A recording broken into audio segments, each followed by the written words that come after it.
What is up, everybody? Welcome back to Civil Engineering Academy. Thanks for joining our podcast today. Appreciate you being here. Please like and subscribe, share with a friend. All those things go a very long way, and we enjoy getting the word out about the podcast. If you need help with anything with your FE exam, your PE exam, or your CFM exam, then go check us out at civilengineeringacademy.com. Want to make sure that we are helping you on your journey to become a professional engineer in this awesome world. So speaking of engineering, wanted to dive into construction management today.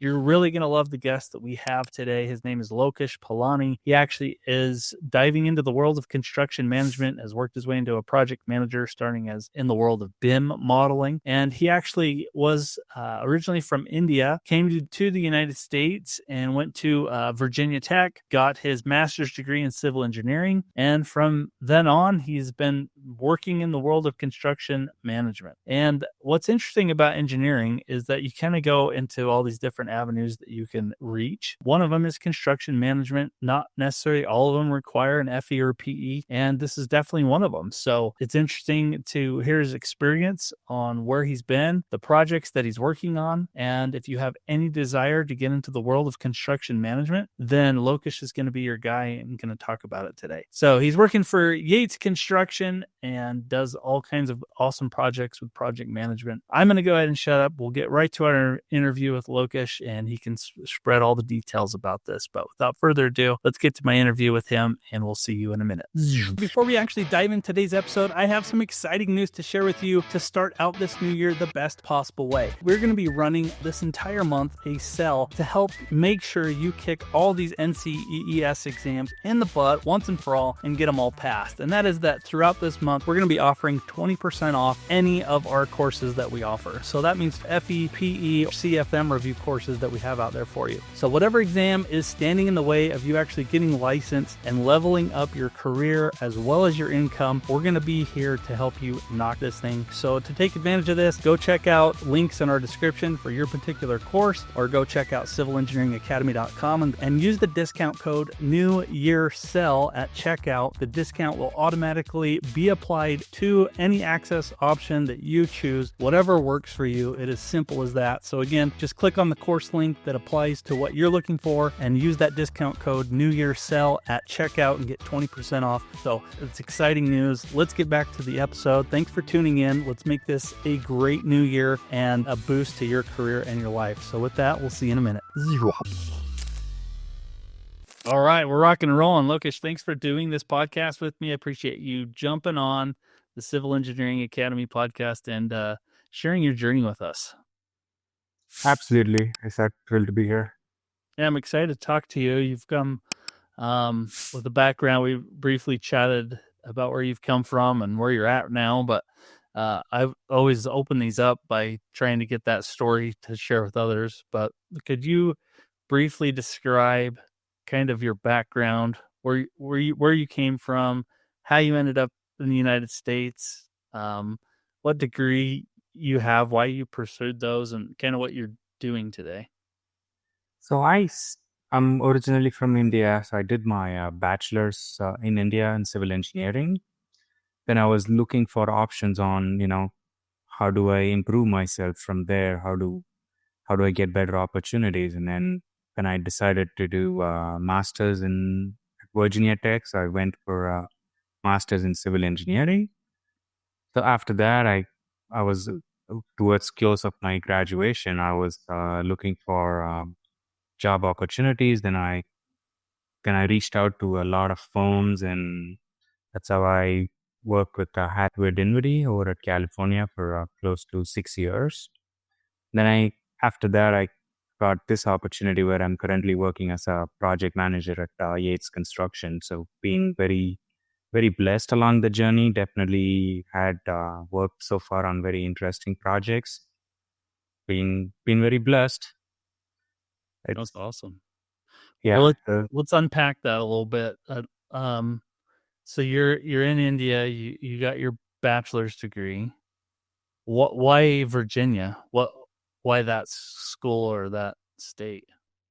So when I was in India, I don't think I had that much exposure. Now that thinking back, if I had known what I know now, it would have been a little bit different. But then I was looking at where did some of the seniors, where did people like me end up studying? So there were like a few schools I applied. And then based on the admits that I received, I kind of decided that Virginia Tech is a good place to go. And it just ended up to be a great decision. They've got a really good network of industry alumni. Their career fair is really amazing. Like, I mean, I did a specialization in construction management. So, like, any big player in the construction management industry, they were there for their career fair. So the opportunity was more than there in my experience at Virginia Tech. Very happy.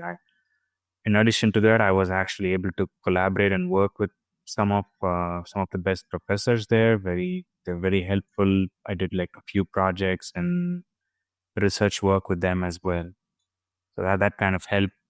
When I got my first job, that working with professors really helped me immensely. We can talk on that more as we go along. Yeah, I'm curious. You mentioned you dove into construction management. What interested you into going into that field, and maybe as an add-on question to that, does that require a PE license? Do you feel like there's pressure to get a PE license by going that route? I I was looking for, once I completed my civil engineering and looking to develop myself, I looked through a variety of resources.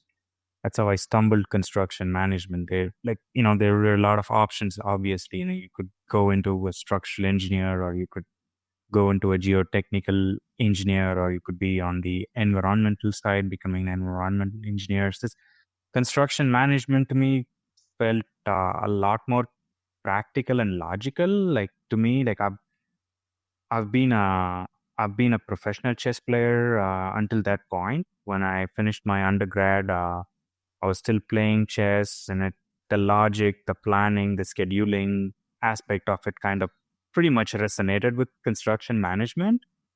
So I kind of that's how I took took the took the decision there. Being like very very good decision, I would say. Being successful so far with whatever little I have done. For construction management, getting a PE license is definitely good, but it has not been required for me in my personal case. I've worked with a lot of very good managers. Been very lucky; they've helped me a lot along the journey for improvement. But definitely, from what I've seen in the industry, having a PE helps to you definitely stand out. People respect that. Like, I've worked with PEs from structure that those have done structural engineering. They are There's definitely an added advantage where because we talk with the designers, engineers all the time. So having a PE helps you to definitely stand out when you're talking with them. It definitely raises the bar. So it's good to have, but like I said, I have not done it yet, and I've still grown. So that's not like the only avenue to grow. There's definitely multiple avenues to grow. For sure. Um, then just kind of to follow up with that, have you had to take the FE at all either, or is that also not something that you had to do? No, I've not had to do both FE and PE. I've thought about doing it a few times, like 3 years ago, but then I was looking at other things to do as well, and I ended up doing like a boot camp on data analytics and AI. So I kind of started studying that. So this doing a PE actually took a backseat. That's awesome. Well, I think it's helpful for even engineers to know that there are avenues and routes to go within this field that may not require that PE license. Yes, it's looked upon and like, you know, is a good thing, but it's not required. But I do assume that like you as a project manager, you're always looking to improve yourself. Have you looked also into like that PMP certificate as well? Or is that even on the radar? Yes, I've looked at PMP, and then considering I'm in construction, there's also a construction manager certificate, CCM, I believe. So those two are definitely in my mind to take in the future. Okay. Those two are, I think, it's very helpful to again make you stand out in a pool of project managers. I love that you were a professional chess player and that translated to project management. That's really cool. Well, there's a lot of overlap for sure. that's there's a lot of forethought and planning there, and you have to do it quick. So, did you have any siblings or family members in this field? No, it's not really. So Okay. when I was taking civil engineering, I was definitely like a little bit. Some people discouraged me, saying it's usually when you have a family business, you take that and you end up taking care of the business in the future. That's I've never been the case for me.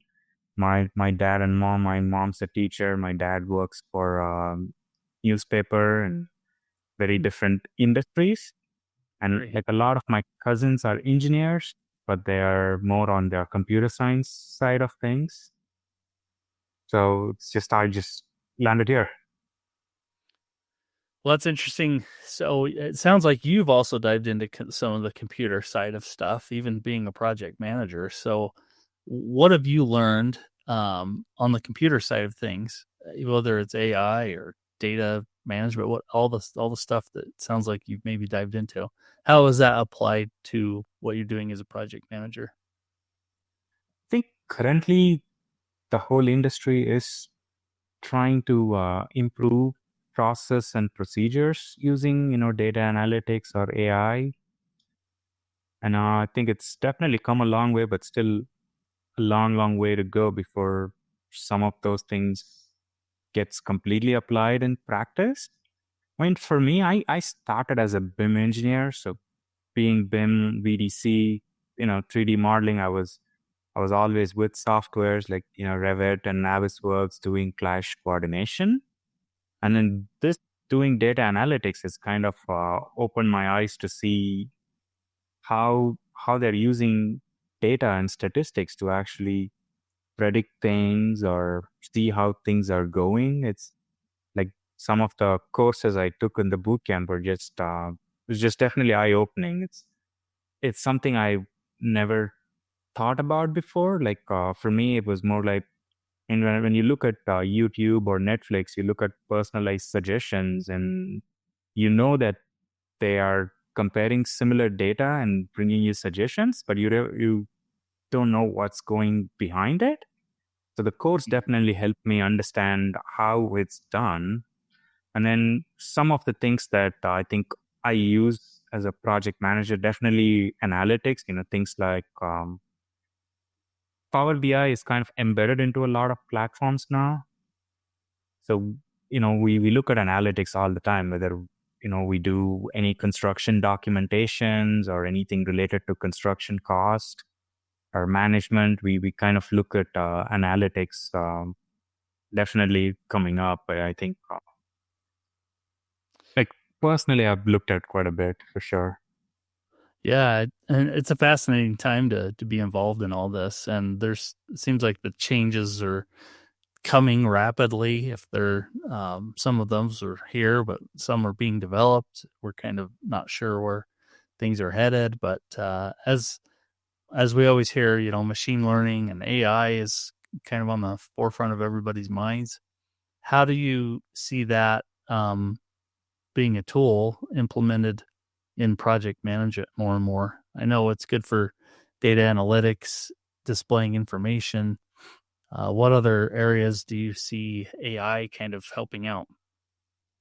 So it's definitely going to address inefficiencies. It's going to optimize, all types of construction processes from what I think it's going to happen. It's going to help us in planning. It's going to help us in things like you know concrete has been poured, but there is like 8 hours gap that somebody could be out there doing something else. Whereas for a human mind, yes, we look at all that, but then I think the inefficiencies, it's gonna help a bit. The other areas, I think, with the amount of data that's being collected, it's definitely gonna optimize process, keep things efficient. It's one of the things that it's definitely helped us do is, you know, most of the owners, they want information in time, compared to, like, when I started the industry, maybe I was a junior. I would always say, let me get back to you, and that was an acceptable response, where we would still get back to them in like 3 or 4 days. But now I think they want much quicker response, and having, dashboards, having analytics built in, we could certainly see, where anything could be, like, where cost overruns or schedule overruns are. We could assess the project health status using, like, a lot of tools out there that does that in construction. So it's definitely helped. Hmm. I could also see it helping, like with estimates on projects. Once you feed it enough data and the scope of work, it could probably spit out a really good estimate, and maybe even a step further. I'm sure people are already working on this, where even preliminary drawings could be developed or something to help back up that estimate that you're coming up with. But I don't know. It just seems like there's a lot of options. It's just fascinating. Like, I've read a lot of papers where they use sensors and cameras to detect, to help in safety, to predict, such an unsafe act is going to happen. And I'm sure there are, like, if you think about it, there are a lot of factors that go into how an unsafe act happens. So having data about that would definitely help us predict and stop unsafe acts. Thereby, it's definitely life saving for people in the field. So there's definitely that aspect of it. Estimating is a good place. It's also gonna help us come up with all kinds of lessons learned. When we finish a project and we got certain data, then we can go back and look at it and see what were some of the good things we did, what were some of the bad things we did. We could not just use our intuition, but we could also use our data, pretty much like a data-driven methodology. Yeah, I agree. Do you feel like that's something that's going to be here in like the next year, or do you think like it's going to take a bunch of years to have tools like that are going to be developed? I think it's coming. Maybe not the next year, but probably in the next 2 years. It's definitely gonna change. People understand the money that is involved with construction and the need for optimizing. Like, the amount of tech companies that focus on construction are just, dramatically. It's just dramatically increased. Like, some of the things that we just used to do in Excel or paper, I'm seeing those things turn into databases, simple databases, but those are databases where data is captured. So you could actually do things with those kinds of things. And I think people have started to realize it. And that's why there's a lot of construction tech companies out there improving construction. Yeah, I work in the utility world, and we're using drones, and a lot of utilities are doing this, but they're flying drones to inspect facilities. And AI is being trained to determine what things they're inspecting are going bad or not. So it's crazy where we're headed, but it's an exciting time to be involved in this world. So just appreciate your thoughts on where we're headed with that, the construction world. Maybe backing up a little bit, when you started your career and you knew you wanted to go into construction management, what are some skills or even experiences that you've had early in your career that have proved most valuable to you? Being proactive has just been a big game changer for me. Just being there, trying to solve problems actively has helped. And then for me, being in construction, learning learning construction as much as I could has definitely helped a big time. Like we could talk about process, procedures, sequencing, and a whole lot of engineering. But knowing how to build definitely helps in a lot of aspects. You know the technical stuff, and then you can build on top of it. So I think for anybody that any interns or anyone that's new to the field, that's what I always recommend is just learn construction. It's not important what role you are in initially, but just whatever role you are in, make it a point to learn construction, learn how it's being built, learn how it's being sequenced, and that just pays dividends later on to your career. I've seen that. I've like for my first job at that time, BIM. I was just interested in BIM, and I ended up working with a professor on them and facilities management. And that kind of opened my doors to my first job where, somebody at my first company looked at it and said, "Oh, so you've done some of the BIM and this is how we do it. And come on in." And they gave me the opportunity to work on some interesting projects. That was just having that skill kind of helped me stand out, I would say. Was that while you were in India when you had graduated there? Or No, was it that was this year at Virginia Virginia? Tech. Wow. Yeah, BIM modeling seems to have taken off in terms of what people use it for and what they want it for, and a whole departments now that handle that. Um, I'm curious why it sounds like that was your base and background, and then you've moved into a project management role. But wh- uh, did you feel like you gave that up a little bit to go into project management, or is it still part of your career and what you're doing? It's part of my career, but I've definitely given up a little bit as well. It's definitely a trade-off. I just saw a lot of growth in project management. I saw it's much easier to grow. It's much easier to be visible in the eyes of the owners and the clients, directly affecting revenue. BIM does quite a bit as well. I just felt like project management does that a lot more. So that's how I ended up being project management. But we still use BIM on all the projects. You still have to understand where BIM is going on a project, and you mean having that experience kind of has helped me step in and add my thoughts to it and try and channelize and make it go the right way. It's very similar to you could be a lean expert and you would help in the lean side of construction a lot more than the other facets. Even though you're a project manager, you're going to have those little pockets of skills that you're going to excel in, and there are going to be areas where you work on. And I think BIM has been one such area where I could definitely show my strength as a project manager as well, just in a different facet. Yeah, I think it's a great background to have in that position for sure. Could you describe, or maybe in your experience, what's been a challenging project for you, or a flavor of projects that you've had to work on? Every project has its own challenges. Like I think I worked on healthcare projects when I did BIM. So over there, it's healthcare projects. If you've done, it's heavy MEP focused, and the classic saying is there's 10 pounds of stuff that's being fitted into 2 pounds in 2 pounds of bag. So that was challenging.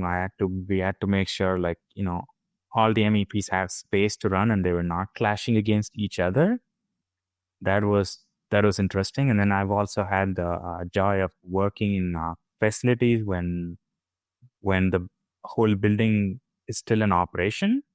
So that means you end up doing your testing, commissioning, and all the turnover stuff on weekends. So that's definitely challenging where you gotta almost do the 5 days of testing in just 2 days. You start at 5 and you just work till it's done. So that there's challenges like that. Then on some of the larger projects, you face the challenge of you know, cost overruns. I've worked on a lot of on the cost side of things. So, you know, working with the owners or working with the trade partners, negotiating change orders, being fair to everybody is also a skill that's definitely been challenging, but that's what makes the job more interesting. If there was no challenge, like I wouldn't be doing it. It's boring for me. Yeah. And with your current role, could you describe, I guess, what you're commissioning when you're project managing this stuff? So the commissioning that I mentioned was that this was, way back, maybe like 5 years back when I was on the field helping people complete commissioning. But when you mean commissioning, it's basically you try to make sure that the system is performing as it's intended to.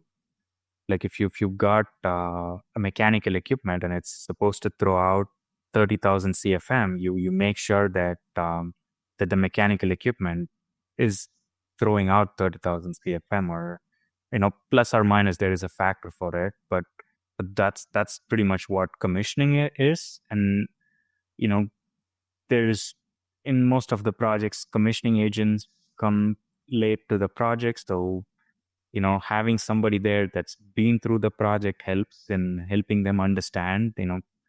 Changes is happening every day in a project, and a commissioning agent coming late towards the close of the project is not going to understand where and how all these changes occurred. So being in the project gives you that history that you go and explain them where the changes occurred and why something is functioning that way and why were the changes made and all that. So it's one part of the role where in project management you kind of oversee quite a bit, and this is one part of the role. That makes sense. That makes sense.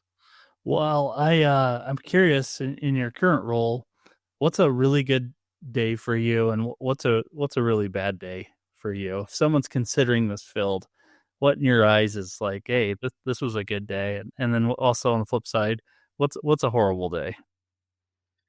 I think any day for me, I like problem solving. So any day like, big problems are solved is definitely happy day. Bad days are, and on the flip side, when we cannot solve the problem and we just go home scratching our head on how you're going to solve the problem. The other thing is, I think as project managers, you are responsible for managing the project or the scope or the task that's in hand. So you would have to you may not be directly responsible for performing it, but you're still responsible for it. So you have to constantly follow up with people and make sure it's being done. And you pretty much mentor people if you think they're missing certain elements. So you do that as well. I think definitely at the end of the day, I think watching buildings get built, it's just been a hugely gratifying experience. Just when I was in Los Angeles, I could just drive with some of my family members and say I built a building. So that definitely meant something, definitely made things happier. Also, seeing an owner or a client happy, bringing their product, bringing their building into existence, that's definitely a happy feeling. And then for me, a huge part of it is when I'm aligned with my trade partners and owners, then I know that I'm doing a good job where they are happy and I'm happy. So that's we work extremely hard for that, but that's a gratifying feeling as well. There are definitely tough days, and you just sometimes, the way I always look at it is you gotta isolate personal and professional separately and think about it. Like don't take it as a personal attack on you. Take it as a professional, as a feedback on how you can improve and align to everybody's needs and thoughts on the project. It's I mean, construction is it's been a very lucrative field. You know, I'm seeing a lot of opportunities for growth everywhere. We are, we need a lot more people than what we currently have. but it's also sometimes it could be a tough field, and you just have to, definitely have a mentor when things go tough. I think it's a big part of having a mentor helps for sure. And then there are some tough days. You just have to you just have to make sure you have a way to cope up with that and improve. Initially, it was a little difficult in my career, but I think as years have gone by, I've gotten slightly better on it. It's you still there's still a lot of improvements, but I've definitely gotten slightly better at handling negative criticism.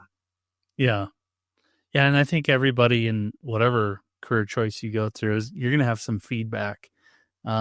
And how you interpret that. Most people, I think, are trying to give you more constructive criticism than attacking you as a person. But I'm not saying that maybe that doesn't happen. Maybe it does, but I think with anything that comes back to you, you can turn it around and say, how can I improve so we can make this a better or a mistake that was made? We can turn it around and make sure it's not a mistake in the future. I've definitely had a bunch of those in my own career, and you try to improve. So it's just part of the game, right? So Absolutely. well, you brought up a lot of interesting things about this position. I'm just curious if you could share maybe some nuts and bolts about um, working in construction management. Like, what's the expectation for somebody that gets into this field in terms of like work hours? And if someone was starting their career in this path, you mentioned it was lucrative, and I'm not asking for your salary, but if someone was starting this career, what do you think the range of salary is that they would look for? I know that's depending on a lot of factors, but in your eyes, what would be kind of the nuts and bolts of starting a career in this field? What I've seen is depends on the type of the project and the scale. Sometimes the scale of the project that the company is doing. So that, I mean, being on the commercial side of construction, I'm, you know, doing buildings or even, heavy civil highways infrastructure, I'm gonna say it's gonna be something between 60 to 80,000, I would say. It's a wide range. Again, it depends on your skill sets, variety of factors. That's just my take on it. I'm really not sure. I don't have any data to back it up. That's just Oh, my that's take. good. And then the where it's helped me is there's a lot of growth and a lot of improvements. Like you could grow tremendously, and you always have to advocate for yourself for sure. But then having a mentor helps immensely. Like I've been very fortunate to have mentors that I could always go back and say, hey, these are the things I'm doing. Is this what the role entails, or do I need to do more, or do I need to do less here and focus my efforts on something else? And I think having that open dialogue with mentors helps. And it's like some of the people that have hired me have just been way too kind. Like sometimes I feel like I don't think I deserve that, but it's That's good. I've been very lucky in that aspect for sure. Work hours sometimes gets a lot, but again, it's intentionally how you manage the work hours. Sometimes when it's there is not enough work, you do your 8 to 5 and you go home, and then there are going to be days that's going to be longer. That for me, I've been able to understand and predict and kind of plan my life around it. Like I know there are certain times when the work's going to be more. You just have to be prepared to do it. And then there are times when the work's going to be less. That's when you pretty much you upskill, learn other things, and go from there. You have to intentionally build work life balance to your career. I don't think anybody could do that for you. You have to be very intentional. And also there have been times where I felt like I've been overwhelmed, and I've gone to people and said, hey, I think I'm too overwhelmed. And most of the time they found somebody else that could do what I've done. So you gotta be more vocal about it when you get extremely busy. Know the levels that you can handle. That's really good. Good advice. Well, this has been fun. I feel like our time has flown by here with all the information that you've given us. I feel like I didn't probably get to a lot of stuff I wanted to ask. But maybe the last question I have is, would there be any tips you would give any young professionals that wanted to get into this field? Any other advice or tips you would give them if they were starting out? Definitely being proactive.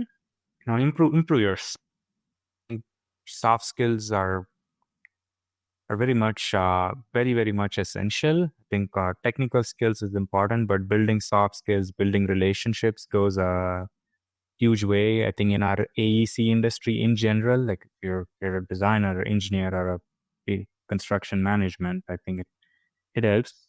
Definitely, there's a lot of growth opportunities. I think be on the lookout for them, and try to always improve.